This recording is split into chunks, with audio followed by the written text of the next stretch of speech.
in terms of City, I'll be real, they've clicked. They've actually clicked. So in terms of how they can get better, not quite sure how I would make them better. I mean, the only thing I could think of is if they were to sign a right back. But I think Nunes is growing week by week. They can play Kusanov there. He's a defensive option. He's got a bit of recovery pace. If it really comes down to it and they need that option, then they can play Kusanov there. I think really and truly the only option I can really think of in the Premier League that they can sign is Livramento.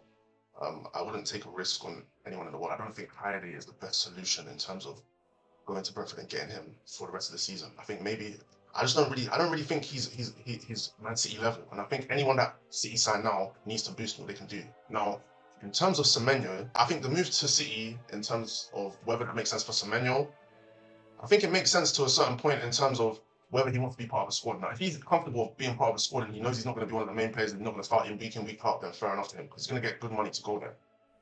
In terms of whether it makes sense for him career-wise, starting week in, week out, he's probably not going to start week in, week out. Now, for whatever reason, if Haaland couldn't play a game where he's not available, Semenyo's an option up front. And I think Semenyo's probably a better option up front right now than a Marmoush. That's still kind of climatizing. You can't really rely on him. Could be gone in summer type of player. A lot of links to Liverpool. So, yeah. I think, even though I wasn't sure whether City should get Semenyo, the fact that they're trying to get him, I'm not going to say it doesn't make sense because it really does. I don't think there could be some games where you just need two wingers that are going to kill you. And you put Semenyo on the right, Doku on the left, Haaland top, Turkey or Foden in the cam. I think it probably makes more sense to have Turkey in the 10 for those type of games. If you've got two flying wingers, because Turkey will just feed them. I think Foden's more of a give it to me in the half space and I'm going to crash it type of 10.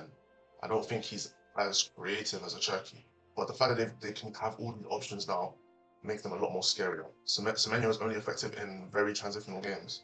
I do hear that, to be honest. At the same time, who was it that he scored that goal against where he picked up the ball on the left and they're all in a deep block and he just dribbled past loads of people on the byline and slapped it? It just shows you that he still definitely has a lot to his game, innit? I just want to add, yeah, I actually think City need to go and sign another centre-back, another quality centre-back. Because I think Stone's time's coming to an end. Ake's clearly out of favour. Zolda Kanji, Kusanov's not really to be trusted, especially now we're getting into a run-in. Outside of Diaz and Guavidó, there's not really a pairing outside of those two for City that I really trust. So I think just to be safe, they probably should go get another centre-back. If you didn't know before, at least you know now. AJ knows ball.